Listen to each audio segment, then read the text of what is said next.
설교 본문 제목을 정해주고 설교 이렇게 해라 그렇게 해서 그러려면 지가 하지 왜 나보고 하라 그러나. 이게 이제 가령 신학대학원 시험 볼 때 성경 본문을 내주고 설교를 작성해서 이렇게 시험 보는 이런 것들도 있어요. 근데 이제 늙어가지고 이제 이게 시험을 본 거예요. 그래가지고 또 이제 자 틀린 거 있는가, 자 고칠 거 있는가 보냈더니 그냥 괜찮으니까 그대로 하세요. 그래서 오늘 그대로 하는 거예요. 따라서 외치라 복음 통일을. 제가 외치라 그러면 여러분들이 복음 통일을 외치라. 손 드는 분들이 있어요. 제가 외치라 여러분 복음 통일을 이렇게 하겠습니다. 외치라. 할렐루야. 오늘 본문 말씀이 이렇죠. 7번째에 제사장들이 나팔을 불 때에 여호수아가 백성에게 이르되 외치라 여호와께서 너희에게 이 성을 주셨느니라. 할렐루야. 자, 2022년 새해가 밝았는데 올해는 임인년 호랑이띠라고 말하죠. 자, 호랑이띠라고 그러니까 호시우보라고 하는 말이 생각이 납니다. 호시우보가 뭘까요? 호랑이의 눈으로 응시하면서 소처럼 뚜벅뚜벅 자기의 길을 걸어간다. 이것을 호시우보라고 말합니다. 예리한 통찰력을 가지고 시대를 꿰뚫어보고 성실하고 신중하게 행동하는 주빌리안들이 될 수 있기를 축복합니다. 자, 정세를 살펴보면 우리 안의 정세입니다. 문재인 정부는 이제 마지막 3개월을 보내면서 종전선언을 이끌어내기 위해서 여러 방면으로 노력하고 있습니다. 그러나 미국은 문재인 정부를 신뢰하지 않습니다. 바이든 대통령은 해리스 전 대사 퇴임 이후에 4개월째 주한미 대사를 임명하지 않고 있습니다. 그래서 여러분들은 그게 관심권이 아니지만 정치가에서는 미국이 우리를 무시하는구나 그렇게 생각하고 있습니다. 자, 미국 정가에서는 지금 전 주한 미군 사령관이었던 브룩스 예비역 대장을 지금 주한미 대사로 임명할 것을 검토하고 있다 하는 소식이 전해오고 있습니다. 군 출신을 주한미 대사로 임명한다는 자체가 북한의 도발 행위에 대한 메시지가 될 수 있는 동시에 종전선언을 반기지 않는다 하는 뜻이 담겨 있습니다. 북한은 코로나19 이후에 빗장을 꽁꽁 걸어 잠갔습니다. 중국과 러시아는 미국과 각을 세우면서 힘의 대결의 조짐을 보이고 있는데 중국은 대만과 지금 전쟁을 준비한다 그렇게 볼 수 있고요.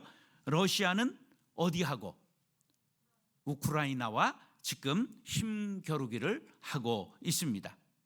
통일 전선의 기상은 매우 흐리고 안개가 짙게 낀 상황이라고 말씀드릴 수가 있습니다. 그런데 우리가 비행기를 타고 외국에 갈 때 보면 막 지금 공항에 비가 내리고 먹구름이 끼어 있어요.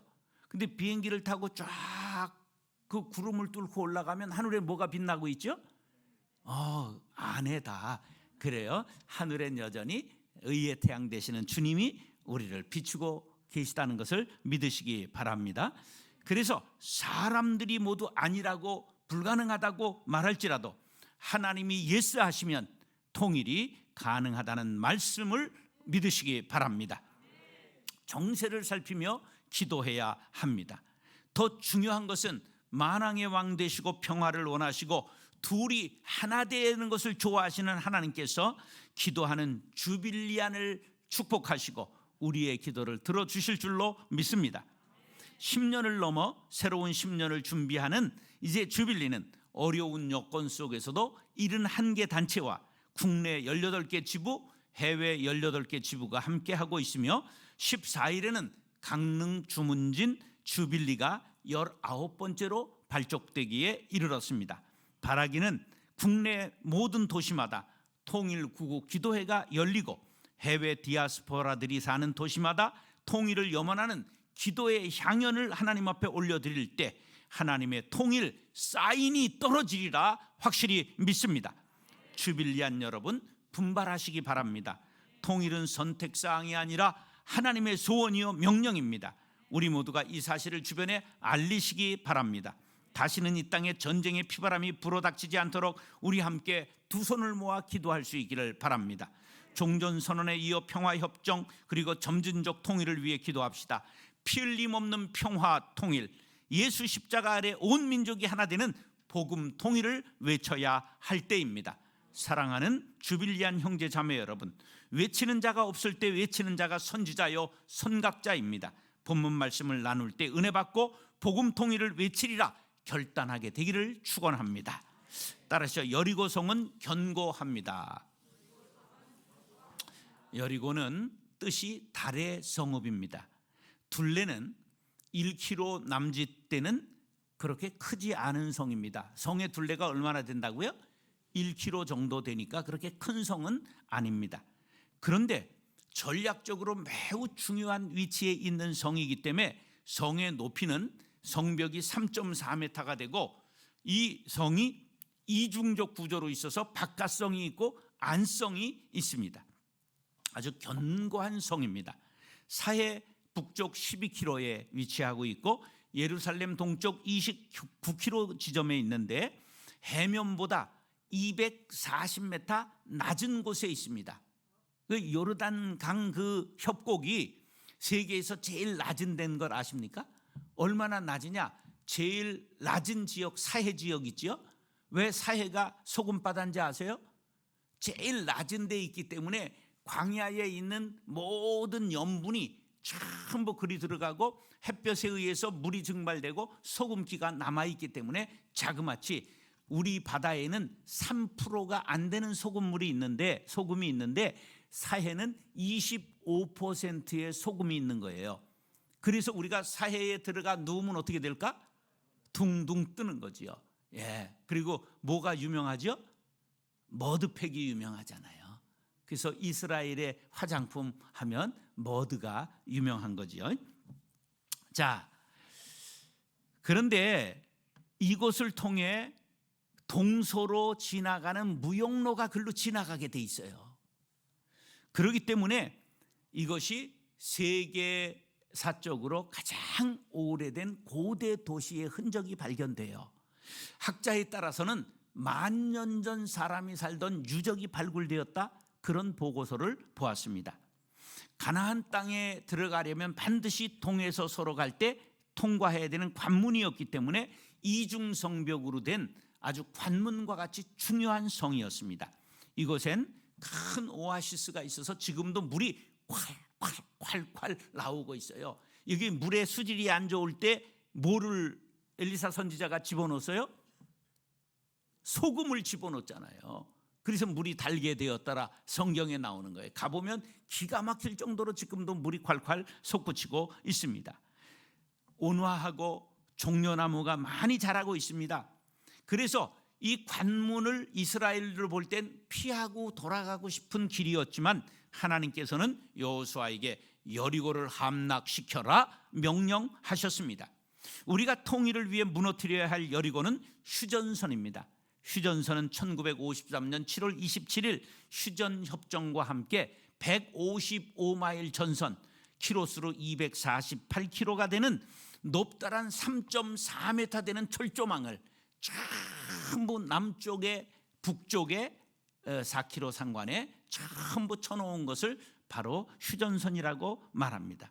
남북을 가로막는 휴전선 철조망이 쳐진 지 69년이 되었지만 그 견고함은 날로 더해가고 있습니다.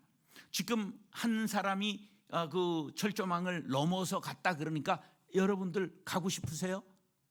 제가 고밑까지 데려갈 수 있어요. 왜냐하면 제가 거기서 살아요. 민통선 안에서 살기 때문에 남방 한계선까지는 제가 자유롭게 갈 수 있는 증명을 갖고 사는 사람이니까 원하시면 제가 거기까지 싹 데려다 놓을 테니까. 그런데 적어도 체조 선수 출신이 아니면 못 넘어갑니다. 그 친구가 체조 선수였다는 걸 아시죠? 어림없습니다. 3.4km 철조망이 수직으로 되어 있는 게 아니라 수직으로 되어 있다. 이렇게 양날개가 딱 있기 때문에 절대 못 넘어갑니다. 그 친구만 갈 수 있는 거예요. 그러니까 적어도 국가대표 체조 선수 여홍철 정도 되지 않고는 절대 못 넘어가는 선입니다. 예, 아주 견고합니다. 세계에서 가장 긴 국경이 어디냐? 미국과 카나다입니다. 얼마나 긴 국경을 갖고 있느냐? 자그마치 11,000km입니다. 우리는 몇 킬로라고요? 248km. 근데 11,000km지만 우방 국가이기 때문에 철조망이 없습니다. 이런 걸 가리켜 방위를 하지 않는다. 비방위 국경이라고 말합니다.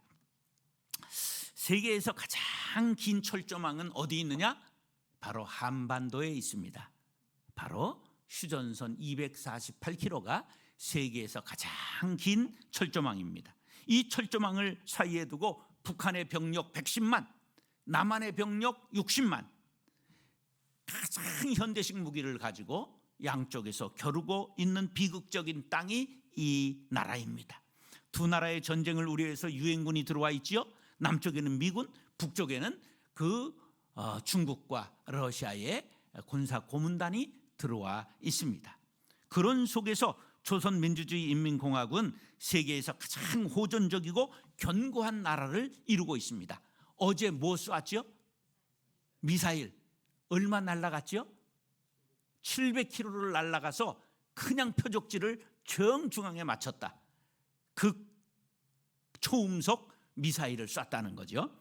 사회주의, 공산주의 역사에서도 유례를 찾아볼 수 없는 3대 세습을 한 나라입니다. 엄밀히 말해 김일성 왕조라고 해야 맞습니다. 인민군의 군 복무가 몇 년인 줄 아십니까?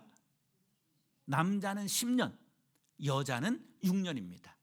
여기 여자 에미나이들도 다 군대 가야 됩니다. 6년 해야 됩니다. 우리 교회 여자 통일선교팀의 목사는 여자 군대 생활을 얼마나 했느냐?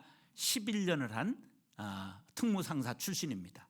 예, 그래서 키는 난쟁이 똥자로 말하는데 굉장히 똑똑합니다. 11년간 상사를 하고 군대 생활을 하고 탈북을 했으니까 그래서 이제 신대원 나오고 목사가 돼가지고 우리 아주 근데 남한뿐만 아니라 북한도 여자가 훨씬 더 똑똑합니다. 한국 사람은 여자 에미나이들이 훨씬 더 똑똑하구나 그런 걸 알게 되었습니다.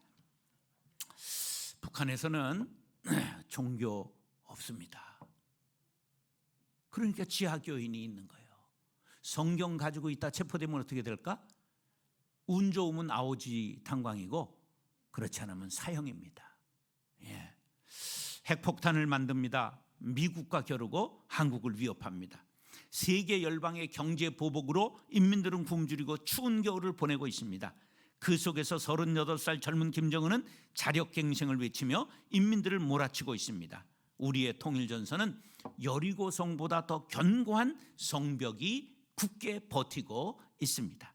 많은 사람이 절망하고 통일을 소망을 끊어 포기하고 있습니다. 특히 젊은 세대들에게 물어봤습니다. 북한이 어떤 나라라고 생각하십니까?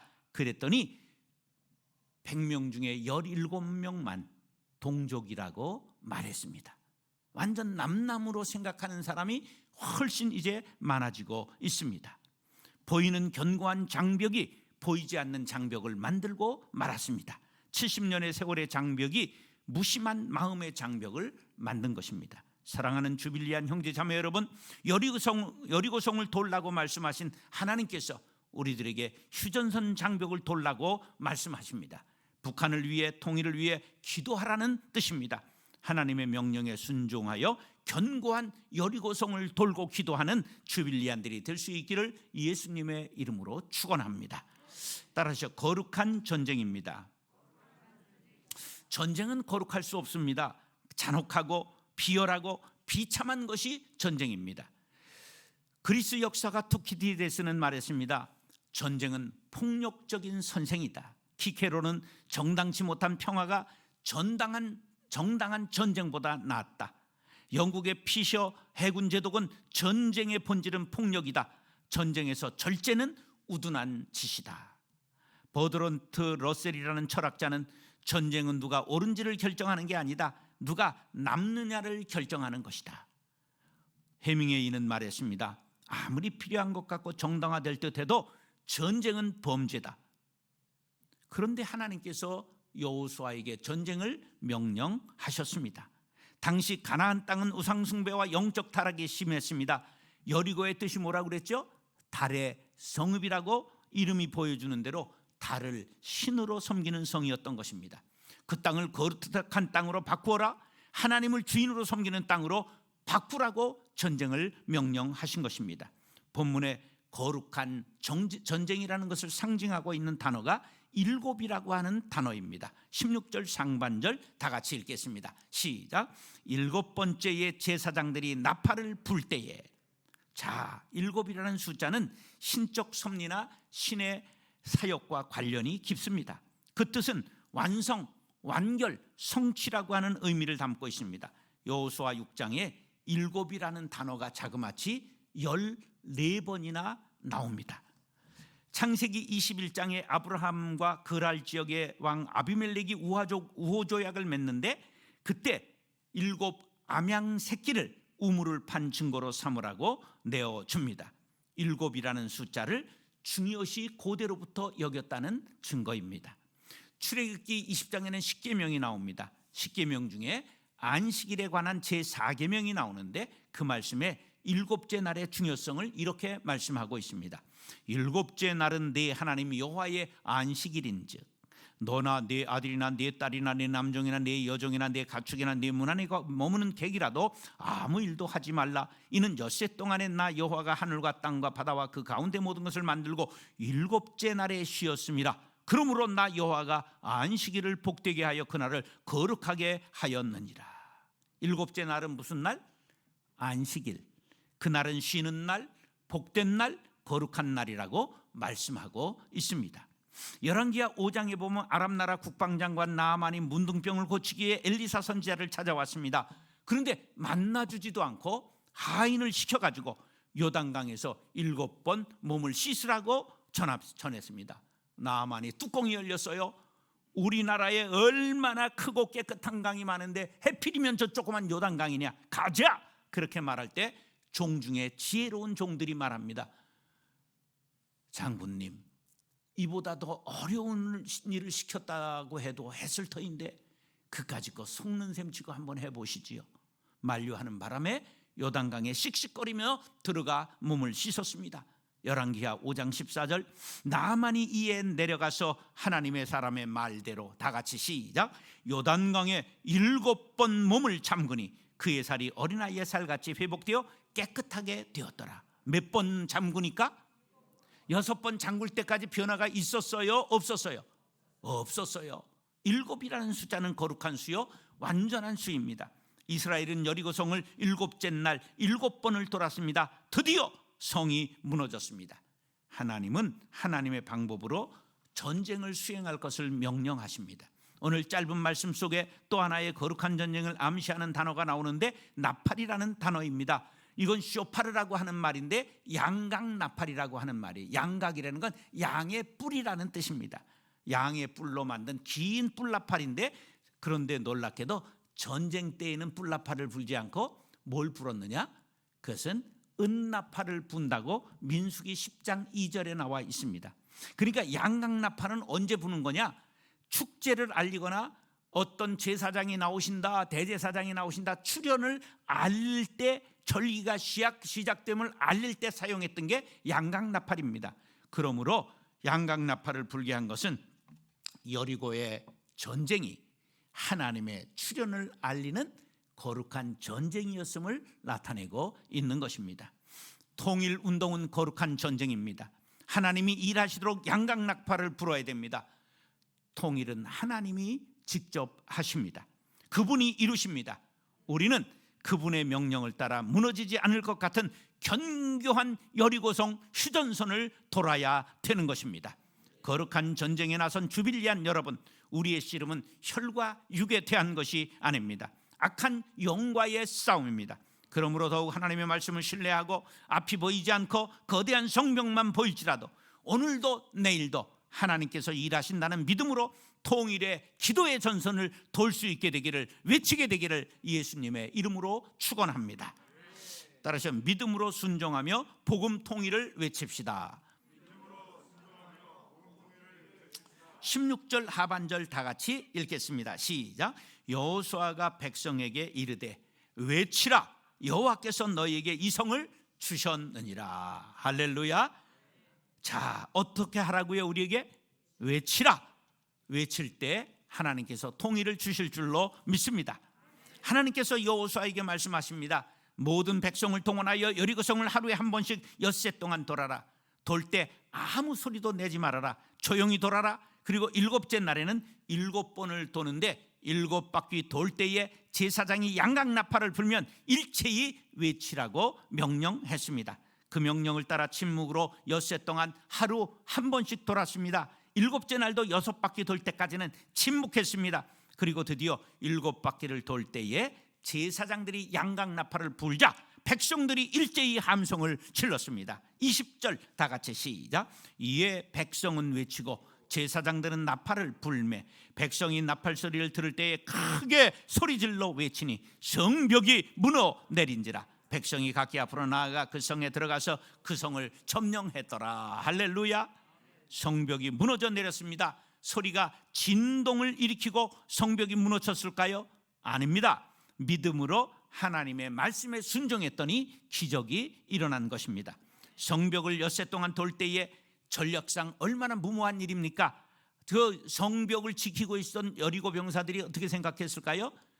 저것들이 죽으려고 환장했구나. 그 성벽을 가까이 돌았을까요? 멀리 돌았을까요? 멀리 돌았죠. 활을 맞으면 안 되니까. 그러나 무모할 것 같은 명령에 순종했습니다. 순종은 믿음 없이는 불가능합니다. 마태복음 17장 20절에 보니까 이르시되 너희 믿음이 작은 까닭이니라. 진실로 너희에게 이르노니. 다 같이 시작. 만일 너희에게 믿음이 겨자씨 한 알만큼만 있어도 이 산을 명하여 여기서 저기로 옮겨지라 하면 옮겨질 것이요 또 너희가 못할 것이 없으리라. 할렐루야. 믿음으로 순종하여 우리 모두가 복음 통일을 외칠 수 있게 되기를 간절히 바랍니다. 전쟁 발발 72주년, 휴전선언 69주년이 다가오고 있습니다. 휴전 70년에는 종전이 선언되고 복음 통일의 서막이 열리도록 우리 모두 복음 통일을 외칠 수 있기를 바랍니다. 우리 모두 함께 복음 통일을 외칠 때 여리고가 무너진 기적을 맛보게 될 것입니다. 이 땅에서 휴전선이 무너지는 기적을 체험하게 될 것입니다. 오늘 본문은 하나님의 말씀에 대해 자발적이고 철저한 순종만이 하나님의 은혜를 체험할 수 있는 가장 확실한 길임을 깨우쳐주고 있습니다. 또한 하나님을 믿고 의지하는 자에게 결코 능치 못할 일이 없다는 것을 교훈해주고 있습니다. 빌립보서 4장 13절 다 같이 크게 읽겠습니다. 시작. 내게 능력 주시는 자 안에서 내가 모든 것을 할 수 있느니라. 할렐루야. 능력이 내게 있는 것이 아니라 주께 있음을 믿으시면 아멘 하시기 바랍니다. 그렇습니다. 능력은 주께 있습니다. 통일도 주께 있음을 믿으시면 아멘 하시기 바랍니다. 자, 우리가 동독 서독 통일을 아시지요? 그런데 이 비화를 아는 분은 많지 않더라고요. 1989년 11월 9일 날 동독 공산당 정치국원이자 동독의 정부 대변인인 권토 샤보브스키라고 하는 사람이 동베르린의 국제 프레스 센터에서 전국의 TV로 중계되는 국내외 기자회견을 갖고 오전에 있었던 강요회의의 결정사항을 읽고 있었습니다. 사흘 전에 여행 완화 법안이 발표되었는데 출국 비자를 발급하는 새로운 기관을 설립한다는 조항을 발표하자 그냥 동독에서 반발이 일어났어요. 그래서 그것을 무마하기 위해서 다시 설명을 하는 자리였습니다. 샤보브스키가 이제 오늘 우리는 모든 동독 주민이 어느 국경 검문소에서든지 출국을 허용하는 규정을 시행키로 결정했다. 그런 걸 발표한 거예요. 근데 기자가 질문했습니다. 그럼 언제부터 시행합니까? 그렇게 물었어요. 서베를린도 적용이 됩니까? 여권 없이도 여행이 가능합니까? 기자들이 연속으로 질문을 했어요. 그런데 이 샤보브스키라고 하는 대변인이 며칠 전 휴가를 갔다 왔기 때문에 당의 승인을 거쳐서 다음 날 이게 시행될 예정이다라는 것을 몰랐어요. 그래서 당장 시행됩니까? 그러니까 머리를 극적거리다가 내가 하는 한 즉시 될 겁니다. 그렇게 답변했어요. 그랬는데 기자가 재차 물었어요. 그럼 여행 완화 조치가 소독과 소벨리르로의 모든 여행에 적용됩니까? 그러니까 샤보브스키가 그렇다고 답변을 했습니다. 그런데 그날 또 한 사람의 실수한 사람이 있는데 이탈리아의 리카르도 에르만이라는 기자가 로마 본사에 그 얘기를 뭐라고 타전했느냐 하면 베를린 장벽이 드디어 무너졌다 이렇게 보냈어요. 여행 제한 조치를 완화했다 이 대변인의 말을 좀 뻥을 쳐가지고 베를린 장벽이 드디어 무너졌다 이렇게 타전을 한 거야. 그랬는데 이 본사에서 이게 정말일까? 그리고 다시 물어도 정말입니다 이래버린 거야. 그래가지고 뉴스에서 이 로마에서 베를린 장벽이 무너졌다 이렇게 뉴스를 낸 거예요. 근데 이 방송이 세계를 돌아가지고 이 동독의 저녁 8시 뉴스에 베를린 장벽을 전부 개방했다 이렇게 나온 거예요. 그러니까 뉴스를 본 동독 주민들이 흥분했어요. 정말이냐 전부 몰려 나와가지고 오후 10시 45분에 전부 국경선으로 국민들이 몰려 들어온 거예요. 그러니까 경비대 장교가 위에 명령도 없는데 사람들이 너무 밀려오면서 뉴스에 봤는데 왜 문은 안 열어? 왜 문 안 열어? 그러니까 그냥 겁에 문을 열어줘 버린 거예요. 이게 베를린 장벽이 무너지게 된 것입니다. 오보였어요. 잘못된 발표였어요. 코미디와 같은 일로 통일이 이루어지게 된 것입니다. 그러나 우리에게 알려진 대로 그 코미디와 같은 통일 뒤에 독일 통일을 위해 끊임없이 기도했던 많은 그리스도인들과 교회들이 동독에 엄청난 많은 사람들이 모여 기도했다는 놀라운 사실입니다. 소독교회는 끊임없이 동독에 복음을 전하고 후원금을 보냈어요. 이것을 보신 하나님께서 코미디와 같은 기적을 허락해 주신 줄로 믿으시기 바랍니다. 사랑하는 주빌리안 성도 여러분, 북한은 세계에서 가장 강력하게 빗장을 걸고 코로나19에 한 명도 안 걸렸다고 지금 발표하고 있는, 굶어 죽으면서도 빗장을 걸고 있는 여리고성보다 더 견고한 나라입니다. 휴전선의 철조망은 더 견고해졌습니다.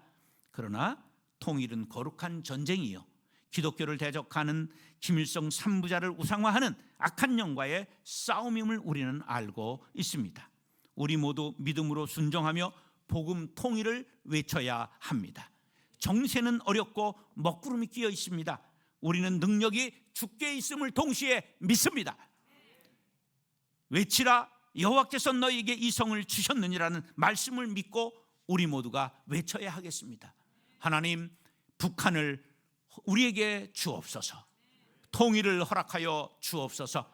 피 흘림 없는 복음 통일을 허락하여 주시옵소서. 믿음으로 외치며 통일 전선을 돌 때 분단의 휴전선이 무너지고 통일의 기적이 일어나게 될 것을 믿습니다. 다 같이 외쳐보겠습니다.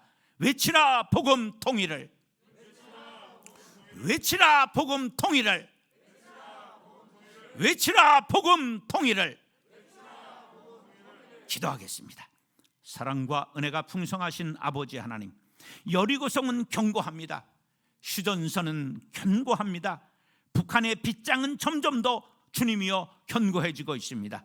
그러나 이 싸움은 혈과 육의 싸움이 아니라 영적 전쟁이요 거룩한 전쟁임을 믿습니다. 하나님이 수행하시는 전쟁입니다. 하나님의 명령에 순종하여 믿음으로 순종하고 복음 통일을 외치나니 70년 되는 내년에는 반드시 통일의 문을 열어 주시옵소서. 예수님의 이름으로 축복하며 기도드리옵나이다. 아멘.